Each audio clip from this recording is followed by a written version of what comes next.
The Broad Street Review podcast is an extension of Broad Street Review, Philly's home for arts, culture, and conversation, an online arts and culture journal covering the greater Philadelphia area.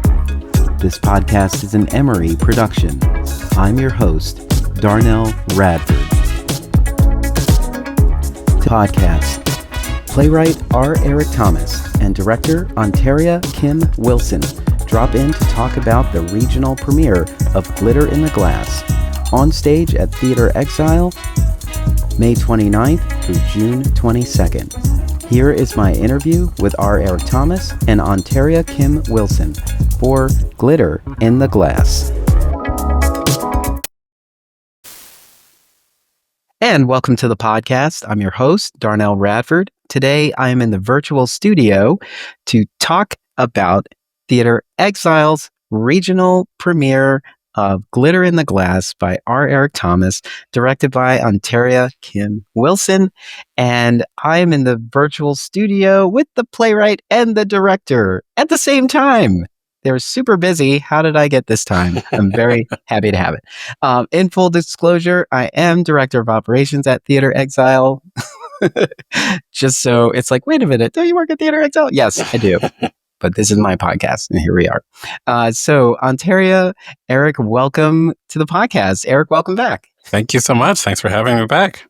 First, I'll start with Ontaria. Ontaria, tell us about you and what you've been up to very recently. Well, I am a director, actor, writer, producer, choreographer based out of Philadelphia. I recently received my MFA in directing from Temple University, so I'm super excited about that journey being over. It was a very interesting and fulfilling process that I went through. And I'm now headed to DeSales University to be their assistant professor of acting and directing. So I'm excited about that new phase of my life. And of course, Glitter in the Glass is in the works. I'm super excited about opening and all the work that we've done with that. And the end of the season, I'm closing out with the Wilma Theater for a summer day. But I'm a substitute for that. So I don't have like a whole lot going on, but I'm still attached to it. So yeah, so that's who I am. That's what I've been up to. And that's what's soon to come. Irons in the fire, and congratulations on the graduation and the new opportunity to advance your career. Wonderful. R. Eric Thomas. How long has it been? When did we talk last? I don't know. We probably talked in 2020 no, it wasn't 2020. It was probably 2022 for maybe Glitter for a backing track. I don't recall. I truly, my memory has gotten so bad, and it's always just a million. I think also being in virtual like spaces, you're like, it's hard to keep up. And there's no place markers. I'm in the same room at all times. So it's very much like Groundhog Day. Yes. But yeah, we may have talked for backing track. I don't think we talked for Army of Lovers. So no. I have a grudge against you for that. I enjoyed the show, though. Thank you. And also the folks at home. I was able to get to Baltimore to see that one. Thank you. I really love that enjoyed show. It. Yeah, it was so good. I was saying to my partner, we passed you at Sunday Out. And did they call it Sunday Out? Pride 365. You call it whatever. It's it's everything. And when we walked away from you, I was like, Eric just gave us a type 5, like no plan. It was just completely off the cuff. And it was like, there was nobody watching. We were the only recipients of that. Moment. I love a street festival moment. I love a cocktail party. I truly love being funny in small doses and then leaving. And then not doing it professionally. Like people often, I host a show called The Moth. I've hosted it for about 12 years now at World Cafe Live every month. And, I do little bits between stories. And people are always like, "Oh, you should do stand up," and I'm like, "No, absolutely not." Because when you go to a stand up club, you expect somebody to be funny, but when I'm just walking around, and I run into a friend, and I'm like, and we're just chit chatting, if I don't say anything funny, you're not disappointed. Exactly. But also, It you're just such happened to good. be funny. I just like talking to you. You're fun to Yes. talk to. So that's the other thing. And this is what I love about this city is that there's so many people who are just delights and delightful to talk to. And I miss that about Philly. I feel like particularly the theater community, we're all kind of locked in everybody has to do 9 million jobs, and we're locked in our Yes. little hovels or whatever. And I feel like where is the walk around community? Where is the sort of running into people in the street of it all? So I don't know what to do about that. Maybe I should write a grant for walking around money. Wait a minute, maybe I'll do that. Wait, okay, Yeah, you write a play called "Walking Around Money." Oh, maybe.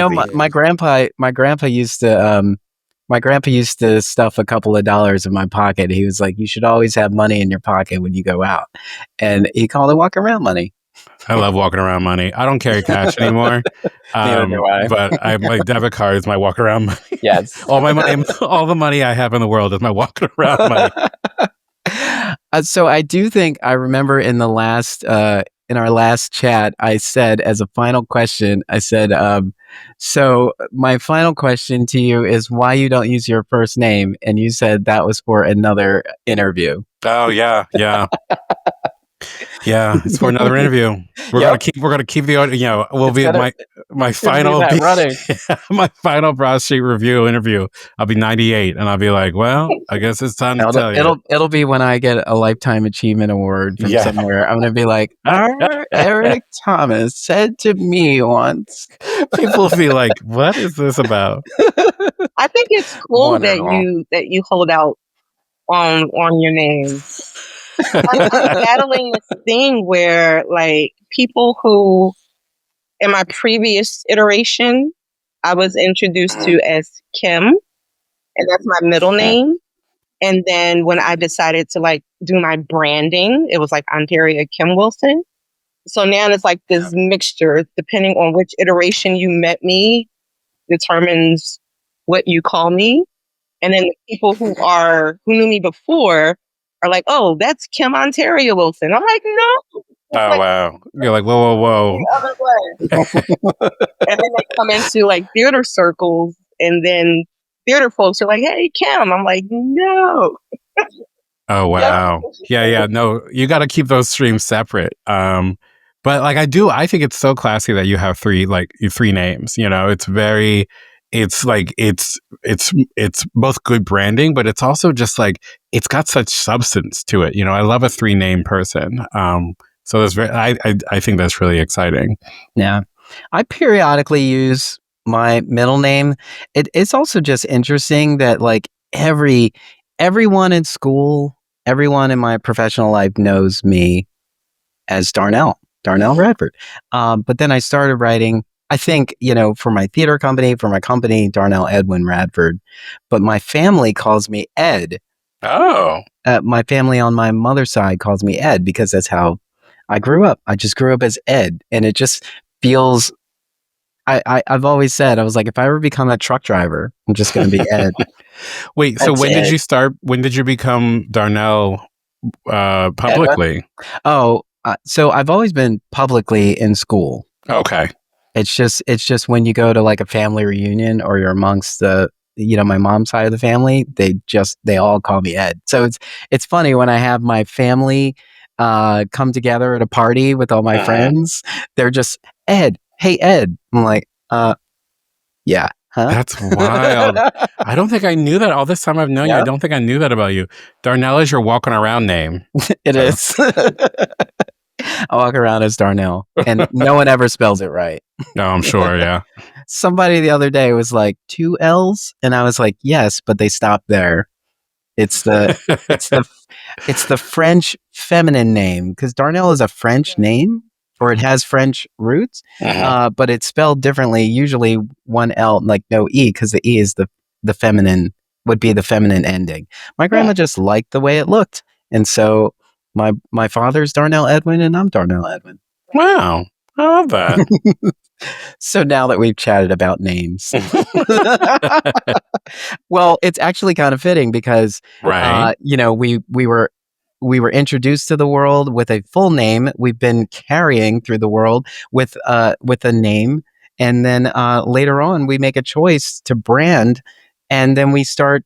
Here's how I officially want to be addressed, and so that's kind of a fitting because Glitter in the Glass had a previous name Yeah. Yeah. before it got here.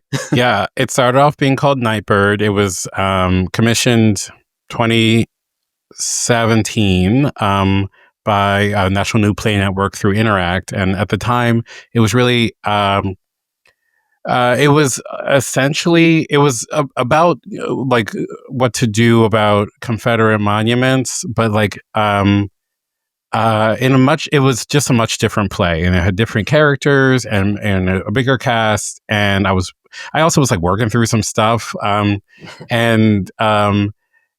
so, but I was really interested in the LaBelle album Nightbird, and they have a song called "Who's Watching the Watcher," and I found that to be a really interesting sort of through line.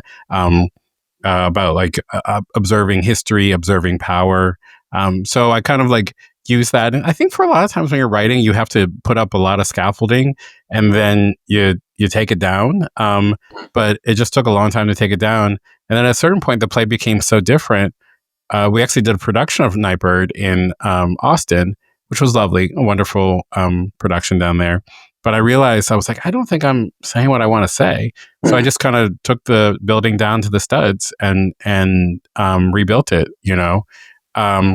which is a great opportunity that Theater Exile gave me. In between, there's a secret title to it called "Is There Black History Month in Space?" But I was told that's too long. So I think I would have come to that show anyway. Well, there's still time yet. It can still be it can still have another life. It should be a ... too. It's like, because we gotta have to get on one of these ships if they don't keep exploding. I would love to. Would you? Wait, okay. Would you go to space, Ontario? Though you would like colonize Oh Mars? yeah. Oh, Oh, yeah. really? I Oh, think interesting. there's I love that beauty in question.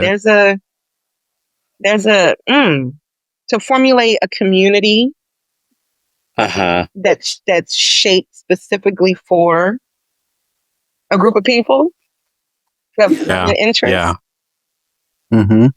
It also makes me think about how there's many like notable, successful African Americans who leave the United States and say like, I go here and I'm just an American.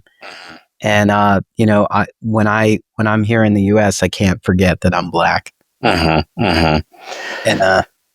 Yeah. Just an interesting thought. I mean, I think the question of like, do I stay, is kind of woven throughout the play. I'm very interested in the in Marcus Garvey's efforts and the Black liberation movements of the early 20th century. I've read a lot about Liberia. I'm interested in Black utopias, and historically, which living in a world run by colonialism, like historically, these utopias have not been utopias, and it's not the fault of the plan per se. But I'm even fascinated. I've become very interested in Black travel, like in Black people who do travelogues about going to Europe, going to countries in sub-Saharan Africa, going to Asia, and both finding community there and also finding like sometimes you can never escape who you are. I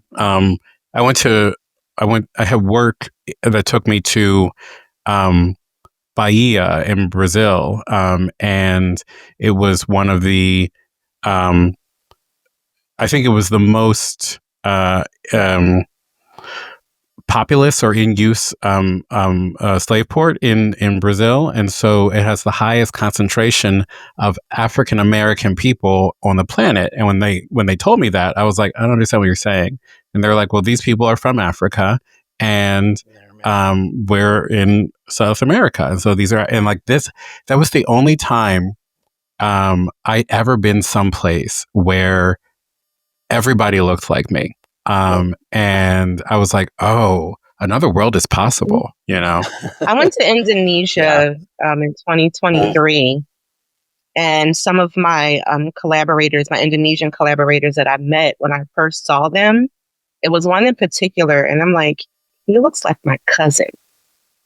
And I showed him a picture of my cousin. He was like, well, let me just give you some history of Indonesia. And he was like, the original people from this land were Black people. Wow. Yeah. And then he just started like digging into like the history of it. And I found like this connection while I was there. Like you were saying, like, you don't really get to explore the fullness of who you are sometimes until you leave a place. And it was my time there where I just, another version of me just blossomed. And it was beautiful. It was new. It was refreshing. But it's so important. And then there's a group of Black folk who have gone to Indonesia, and they form community. So it happens. Like the diaspora. Yeah. We go out and we find each other also out there. Did you find that when you came back, was it hard to hold on to the changes, or would they were sort of rooted in very you? Rooted. Coming back home was a culture shock for me, and I struggled. I still struggle. And I am one of those people, like, I don't think that my final destination is here in America. Because there's so much more to the world, so much more to explore. And I just don't see my settling in this space.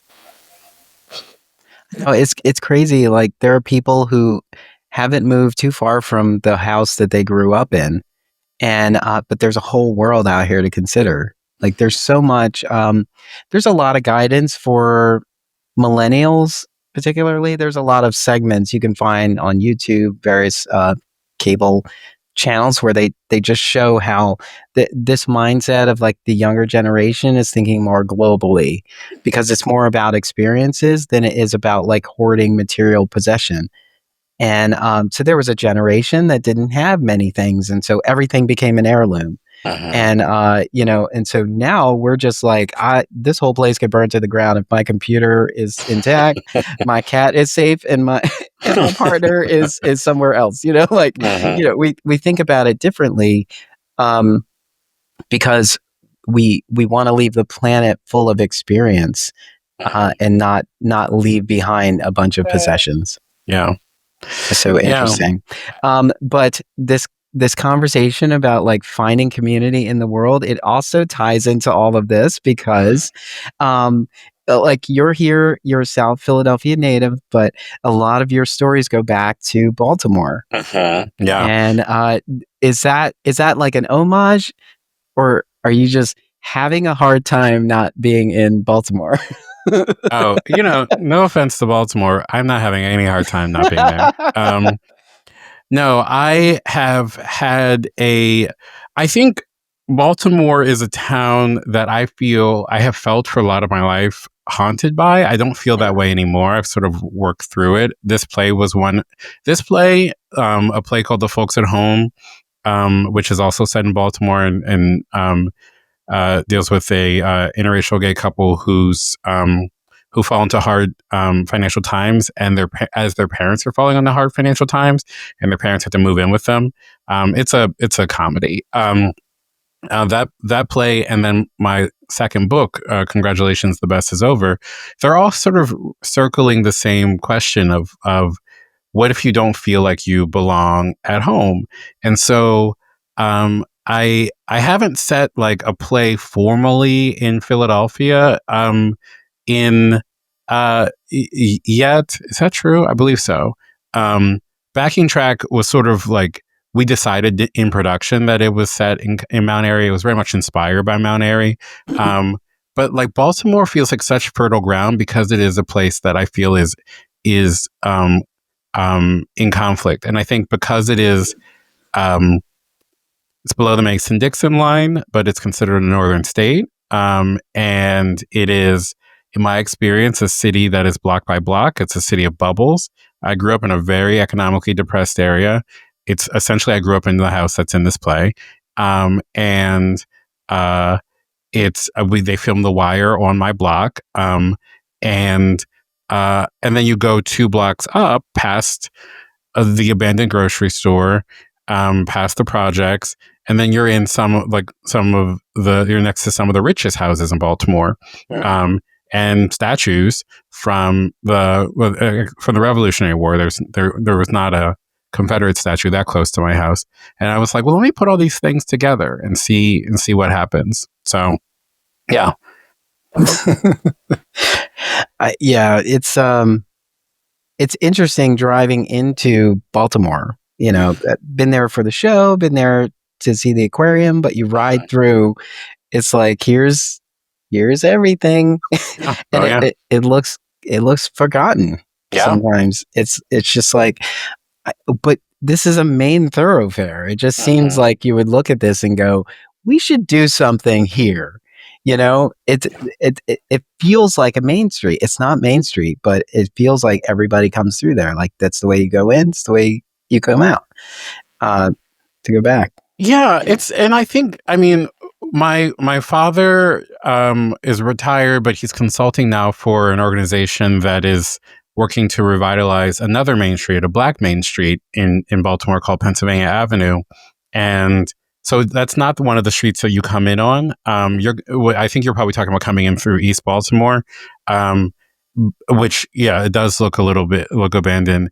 But one of the things about Baltimore is that there is such life in the city. There is absolutely like white life, white communities of all different backgrounds and economic levels, and a lot of micro communities of different European countries.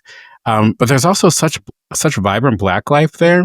My mother lived 1 block off of Pennsylvania Avenue growing up, and there was a theater called the Royal Theater in like the 20s, 30s, 40s, 50s. And because of segregation, Black artists couldn't play anywhere in Baltimore except for the Royal Theater, and they couldn't stay in the hotels. And so the people on my mother's block would put up the Four Tops, would put up Lena Horne, would put up these stars, you know, in these humble houses, in her grandmother's room, like these icons of Blackness are staying. And so like there is such a shrinking that happens when we go back just to like a couple of years to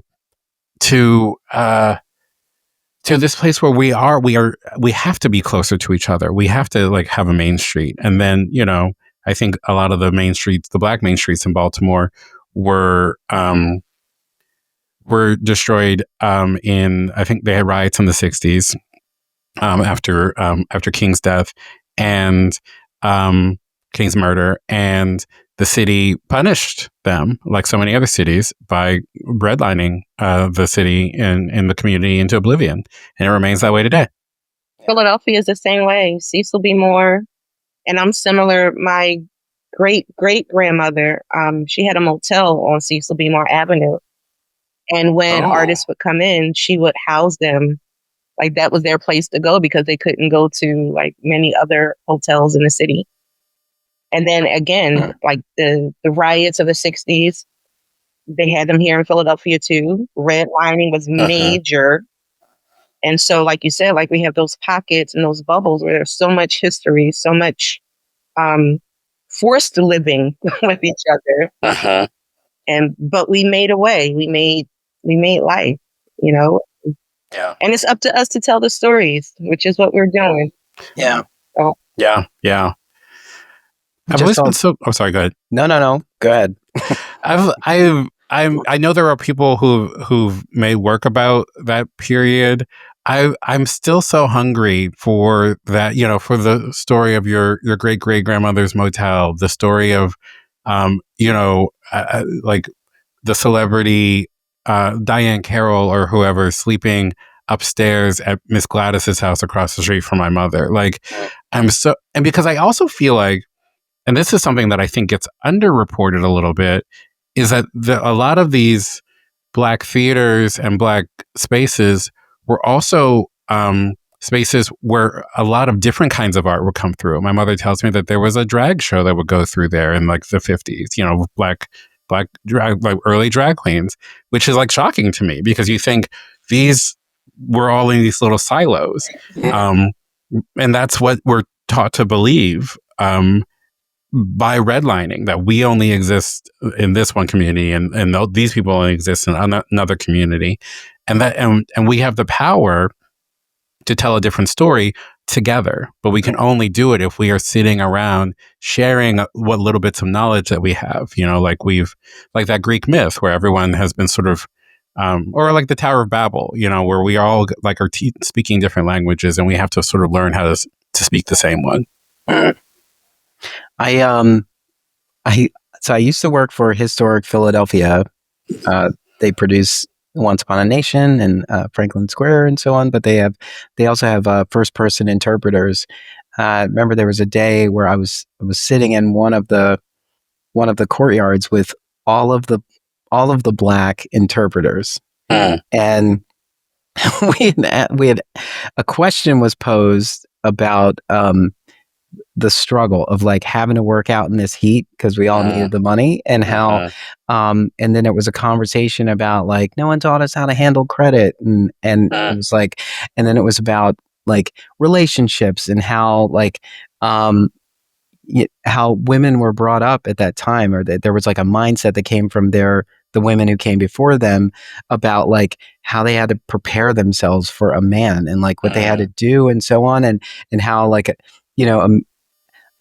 it was just interesting how like that had been passed down, and it sort of contributes to this like this feeling like you can't do it alone because you've just been told that you need somebody all the time, and then like society like now is trying to tell everybody like you don't need to worry about this, go back to the kitchen, like back to the kitchen. I was never in the kitchen, what do you mean? Right.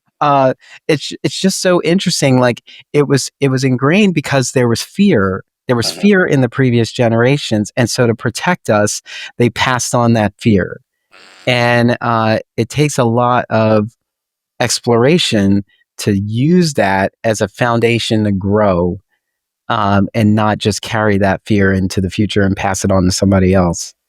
It's just so interesting, and again, speaks to the conversation that you're having in this piece in terms of like how these monuments were here to say something, and is that message still relevant today?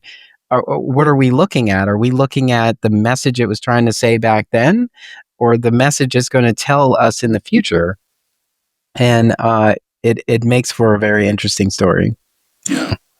It's interesting. I started writing this play in 2017, so we were a year into the Trump administration. Well, no, we were only months into the Trump administration, I believe, the first Trump administration. And then I kind of rejiggered it during Biden, and I had at one point I had the thought, I was like, ugh, are people really want to hear anything about Trump? And I was like, well, yeah, I guess so, because, but it's like, this is not a play about Trump, this is, but I think when we look at what is being done around us in the arts, in the museum space, in the history space, even I read yesterday that Pete Hegseth is changing the name of a aircraft carrier, USNS Harvey Milk. Yeah. They just announced it. It was approved in 2016 under Obama, and they have already done everything. They've changed names. Uniforms. Everything has all been done. It was announced yesterday, and he put a stop to it immediately. And so now the question is, what about all the money that was spent to we've already changed these names. And now you're in here saying like these names should reflect the values of this president's values or something. Like it's so they have it all wrong. You work for the United States of America. We're not your, we're not your subjects. You work for us. We'll find out. I mean, that's kind of the question. And I think one of the things that I think about with this play, and it's Thalia's final monologue really sort of, for me, always hammers it home, which is like this is not new. Like it feels different. And I think one of these things has always, this play has always been about for me, is the legacy of the Obama administration, not around Barack Obama as an individual person, but as this placeholder in time, this pivot, and what that looks like, and what that really means. If Barack Obama is a symbol and a Confederate statue is a symbol and George Floyd has become a symbol and the Harvey Milk ship has become a symbol, what do these things all mean? What is the story that we are telling? And what can we do with these symbols, knowing that our ancestors, that one generation back, 3 generations back, none of this was even fathomable, and that like these men could move with impunity without any pushback. Which is not to say like, well, we might as well just go live like they did in the 60s, but to say that it is in our blood to navigate through this. And I think the narrative, the symbols tell us you can't. The symbols tell us Barack Obama was a fluke and that we will erase everything, that we will take the National Museum of African American History and Culture down to the studs. Absolutely not. I've been there so many times. It's walking around inside of me. You know how deep it goes? Hello? How do you get all the way down there and you're like, just tear it all out, dismantle it? I think, first of all, I'm a charter member. I've been a member there since it opened. Casual flex. Yeah. But it's so gripping that when you get up to the main level, you need a moment of reflection. There is a beautiful water feature there because you can't move forward. You cannot move forward, with that, after you've processed all of that. To see the walls so ornately showing every ship, the amount of slaves that were on it, where it was going, and the time frame, and how this was a worldwide acceptance. Everyone just, you know what? Let's just accept that these are all slaves. This is just a trade. I can't believe like how they all came together and just decided to marginalize, one group. And yes, there was slavery in other situations too, but nothing like this. Nothing like this at all. I remember going to that museum and walking home, called my grandma on the way to the train station. And I said, I just left the National Museum of African American History and Culture, gave the full name. I said, and all I could think is, I'm not doing enough.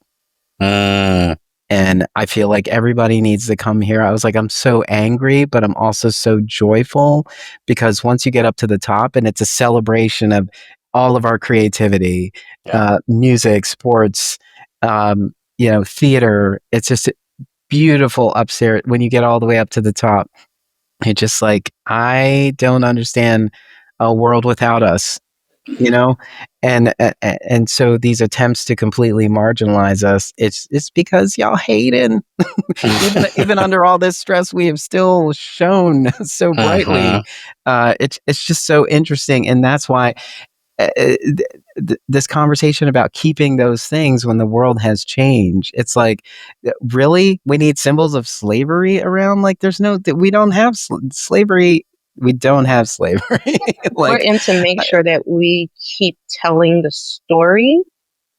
I know for me, when I went there, I felt for me, it was almost like the sum total of who I am was that building. just looking at the past and our people and what we all went, like, I knew of those stories, but to be like confronted with it and to see it at that magnitude, like it did something for me. It woke something up in me. And then by the time I got to the more contemporary floor with music, I'm like, they had Teddy Pendergrass. And I toured with Teddy Pendergrass for a few years. They had different artists that I had done work with, and I'm like, Soul Train. I was like, I performed on Soul Train. Like, I'm here. I'm in this building. Like, I can't release like hip hop, what it was. Knowing in the 80s, I was a B girl out in the streets, and to see pictures of B boys and B girls, and to see, tape decks and and then to bring it current to the protests, I'm like, this is me. See the straightening combs and the different, our music.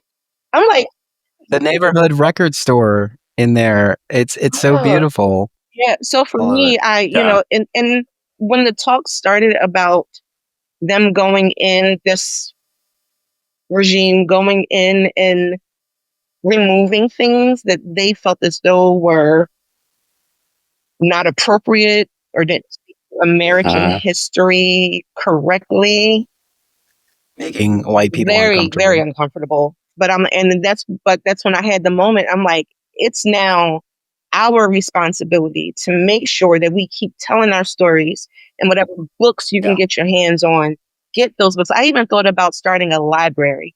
I'm like, there's no way in the world I can sit still and let this happen and not be a recorder of the time or a holder of our stories. And so, like when I talk about this, I get so like emotional and riled up, because I'm like, that's us. That's who we are. And now being a part of the creative process for Glitter in the Glass, every time that street light comes on, I think about when that street light came on, get your butt in the house. You better get home before that street light is fully lit. Like, I hear my mother's voice. Like, I hear, and remember the stories of like all the people I grew up with and the different families and the different parts they played in society. It's all a reminder of who we are. And no one can take that from us. We can't allow anyone to take that from us. So. Yeah, absolutely not. Absolutely. So let me say, okay. Think about your normal day. Maybe you're at home writing, but then you decide to go for a walk, get coffee. Like, you don't have coffee in your house, but you want to go somewhere and get coffee. So you go get it, and somebody passes you. They love you from everything. They love you from the mob. They read all your books. They went to the authors' events and everything. But now they're sitting and they're saying, "So what are you up to now?" It's like so long drawn out to say. If somebody in passing asks you, "What are you currently working on?" What do you say about Glitter in the Glass? Oh, what about Glitter in the Glass? I was like, do you want to talk about my calendar? Because I had to set the scene. How long do you have? Well, I know. Do you want like an elevator pitch for it? Yeah, sure. It's about a Black woman artist in Baltimore, who is trying to figure out what goes in place of a Confederate monument. I say it's a comedy, and it's comedy about art and history, the two most hilarious things you can think of. It is also, it's, depending on my audience, I'd say it's my Blackest play, which is very exciting as a personal journey. I'm trying to, I don't ever say this. I don't know why I'm saying this on the podcast, but I'm like trying to get Blacker, like I'm trying, like, I don't know what that means, but I'm like, let's make Blacker art. I'm tired of making art that is trying to conform to some other expectation beyond my own. Anyway, I wouldn't say that at the coffee shop, or maybe I would. Who knows? I'm a little chaotic. Yeah. I did love your social post about the show. Oh yeah, I'm doing a new thing where I bully people into seeing my shows. Because like I'm so over groveling. Oh, hey, come see my show. No, first of all, screw you. You're lucky to come see this. It's incredible. It's got three incredible. I would say the coffee shop. I'd say it's got three incredible actors in it. Jennifer Nikki Kidwell, who is incredible, has performed off Broadway and all around Philadelphia at the Wilma and other incredible theaters. Kashia Nixon, who is like, it's incredible because Kashia Nixon is universally beloved and somehow still, I believe, underrated. Like, Kashia is a star. And Danny Wilfred, who is such a beautiful find, such a talent, a New York, former New York actor who's now, we're fortunate to have him. And they're all under the incredible direction of Ontaria Kim Wilson, who has brought such beauty and life and vision to this piece, and who truly like understands and what every impulse that I'm trying to find is, and makes it better and makes it more lived in. So, and then I'd say, now you should buy me a coffee. Here's what I want, and don't get the order wrong. Right.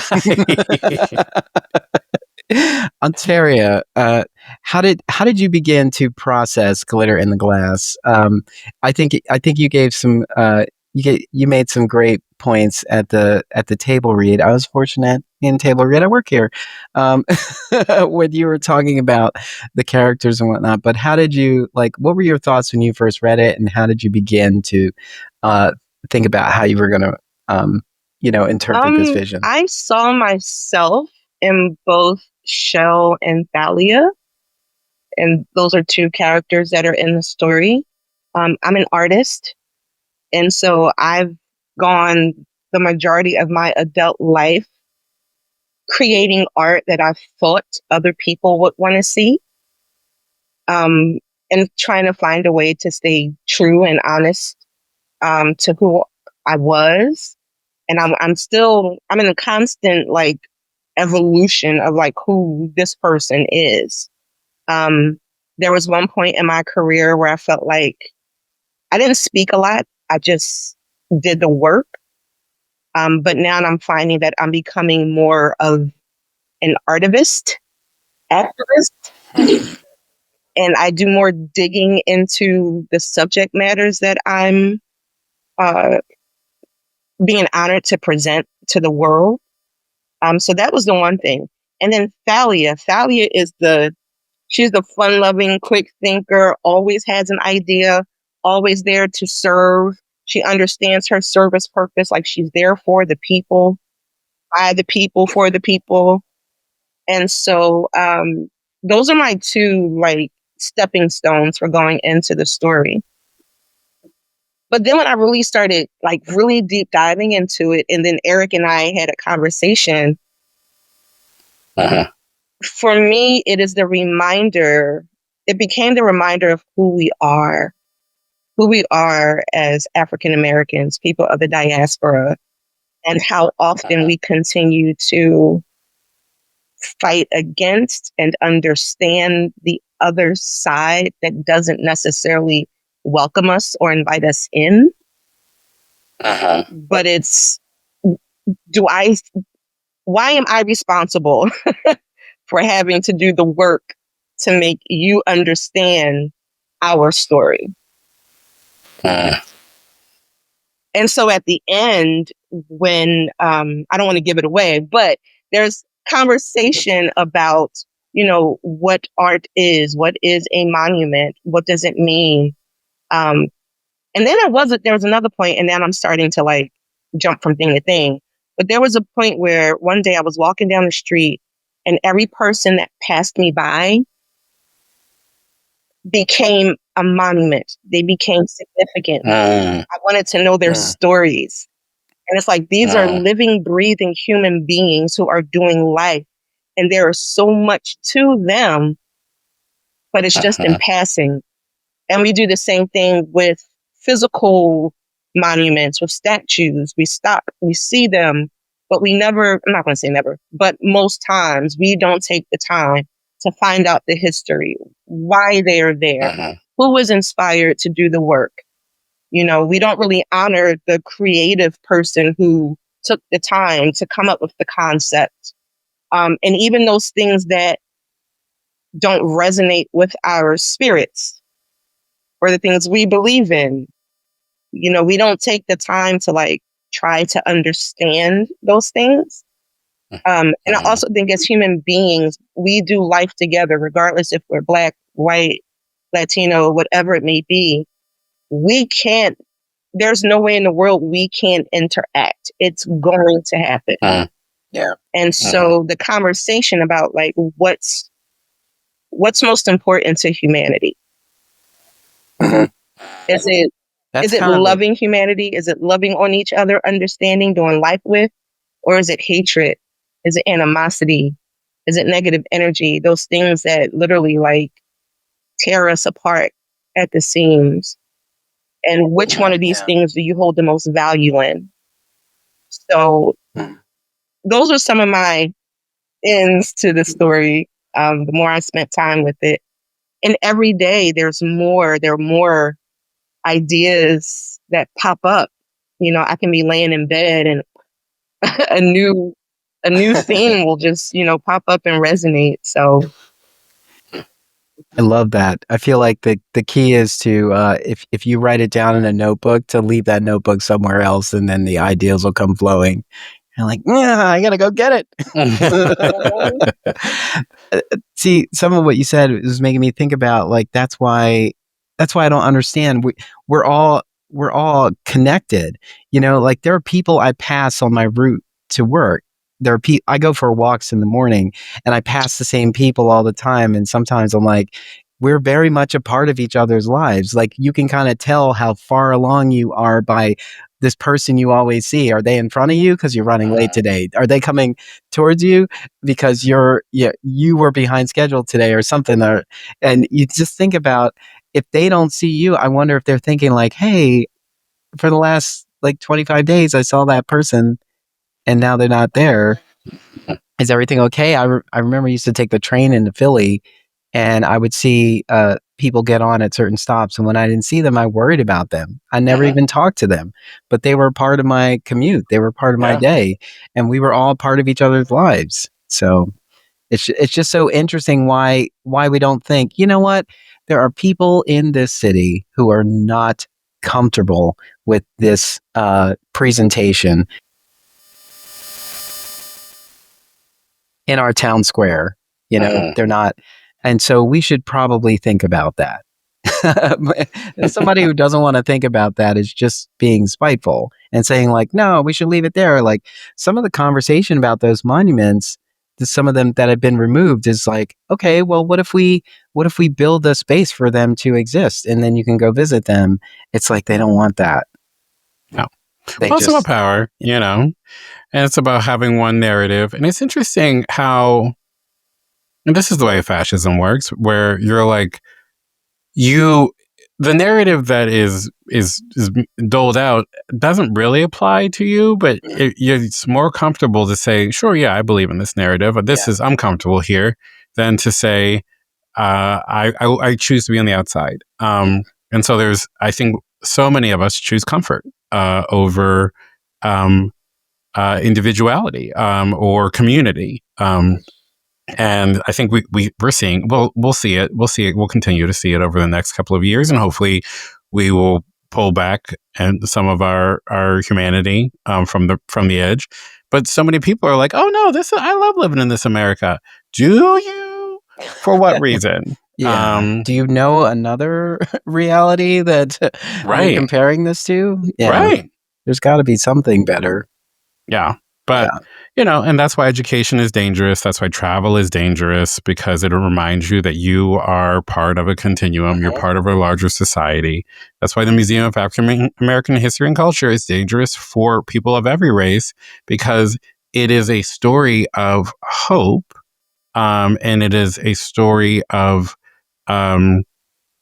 both achievement, but also deep humanity. And that anybody, Ontaria and I, we had a beautiful conversation about the court of contemplation and And I think what's incredible is that I think it obviously has special meaning to Black folks, but like it is open to all.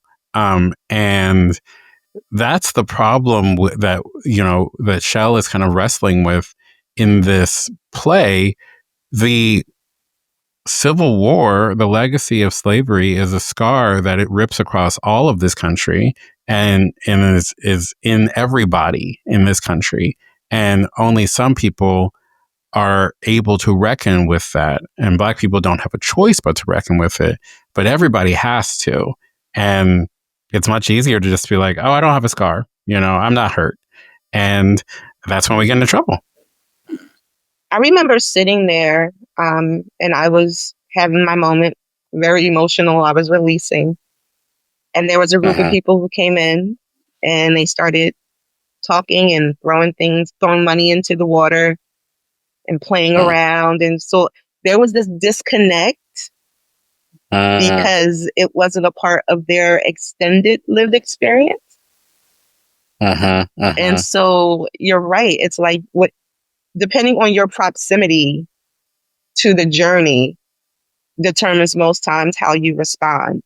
And so we see a lot of people who those stories don't resonate with them. They may have some sympathy in the hearing of, but it's how much empathy do you have and are you willing to partner with and to stand with those people who have gone through that particular storm for the greater good of humanity, for the greater good of the United States. So it's interesting. And I think we've been having these conversations. This isn't new. When you think about the first monuments that were being erected, we're talking like 1877-ish, over 700 plus between 1877 and like the early 1900s. And it's like, people still want those things around. There's a certain demographic that's like, that's our identity. That's our culture. That's our narrative. That means something to us. And they don't want to have the conversation because, of course, it's uncomfortable, but they're being fed depending on whose perspective the story is coming from. It's either a story of pride and push or a story of, destruction and harm and trauma, So my hope is that we can have those conversations. And I think that's also like a part of her journey was to have those conversations. But some people just don't. No, and I think we as people are not good at dealing with really anything in the past, but particularly shame, and I'm very interested in that because I think not being able to reckon with and deal with anything that's uncomfortable in the past is like one of the tragedies of modern life. And I'm working on a new play now that is kind of like about Black people kind of trying to deal with that and working through that. What if, we have ancestors who have been through a lot, but what if we are putting too much on them, and what happens then? What if we are asking too much of the legacy? And I think so many times in America, we don't like to ask questions. And so instead we're like, well, this is the story and it's fine. And if I my family didn't own slaves, so many people will say that as if that removes everybody in your lineage from everything. No, we're all complicit. We are complicit with the things that are being done in the name of America right now. So that your family was complicit, and you have to sit with that shame. Unfortunately, we all do. And the ones that say, "Oh, that was a tough time," or like those moments where they just want to pass it. It is crazy. Like sometimes it just make this. It's like a joke, but it's sort of like I sort of woke up on angry.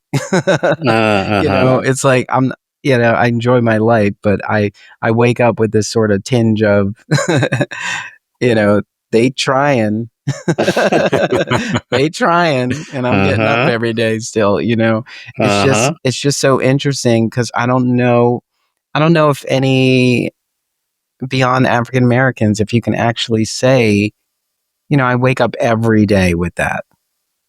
I'm sure other people do, but I'm saying I've talked to a lot of I think it's underexplored in the Asian community. A lot of Asian artists I've talked to have sort of talked about it, which I find is very interesting because it's kind of from a slightly different position. There's this sort of presumption of perfection, but there's also this terrible history with, internment camps and just anti-Asian prejudice. And so it's this thing where you're and I think so many people are told that they're not allowed to be angry. We're not allowed to wake up when angry because that's not productive and that's not helpful. And it's well, no, deal with let the ugly be in the room, not to spoil the play, but the ugly comes in the room and then what? Doesn't kill anybody. Yeah. Spoiler alert. Nobody dies. But yeah, we did post on social that there will be blood. There is blood. Wouldn't be America if there wasn't. Yeah. Is there anything else? I mean, there's tons of stuff that we could say, but then you have to come to the show and be a part of the conversation. But is there any parting words you want to add about the show? To get people off the fence. Come have fun, sit back, relax, enjoy. Yeah. We have some beautiful characters who want to let you into their world, and it's a love story too, a love of family and friendship and camaraderie, and doing life and art together, however we choose to do it. Yeah. I think that's it. Yeah, the play's a banger. And if you don't come see it, I don't know do you like art? Sorry, I don't know. What am I going to do? Come to your house and drag you out? Stop being ridiculous. If you don't have time to come see the play, all right, I get it. If you do have time, then why are you listening to me? Yeah. All right. If you're listening, you should already have tickets. Because that's what I'm saying. Something this podcast, ridiculous. Let me tell you, you're gonna be mad when art goes away. So you better go to see a play now. Okay. Absolutely. Glitter in the Glass is on stage through June 22nd. You can get tickets, and that's tickets plural, at Theater Exile. That's Theater REEXILE.org, and that's plural because theater is more fun with a +1. So make sure that you get those tickets. And also, if you, let us see. If you can tell me on social media, what Nightbird was influencing for Eric, you can get 2 tickets to the show. Oh, a contest. Yeah. So we'll see. You could do that. Just find me on social and give me a comment, and there might be 2 tickets in it for you. Ontaria Kim Wilson, R. Eric Thomas. Thank you so much for taking your time to chat with me about Glitter in the Glass and more globally, having this broad conversation. I lied, said this conversation be about 30 minutes. It ran longer because it was a good conversation. Good. Right. Absolutely. But thank you so much for taking the time to chat with me. It was truly a pleasure. Thank you. Thank you. Thank you to our guests, R. Eric Thomas and Ontaria Kim Wilson, for joining us on today's podcast. Theater Exile has provided a pair of tickets for Glitter in the Glass by R. Eric Thomas. If you would like a chance to win, leave a comment about the episode on our Instagram page at EM3RYOTM by June 13th. It's that simple. On June 14th, we'll announce the winner. The Broad Street Review podcast is an Emory production. If you would like to be a guest on the podcast, visit us online at em3ry.com. Get involved with Broad Street Review. Head on over to our website at www.broadstreetreview.com to find out how. While you're there, help keep us running and click donate at the top. There you can also find our social media links. Thank you for your part in keeping the conversation going.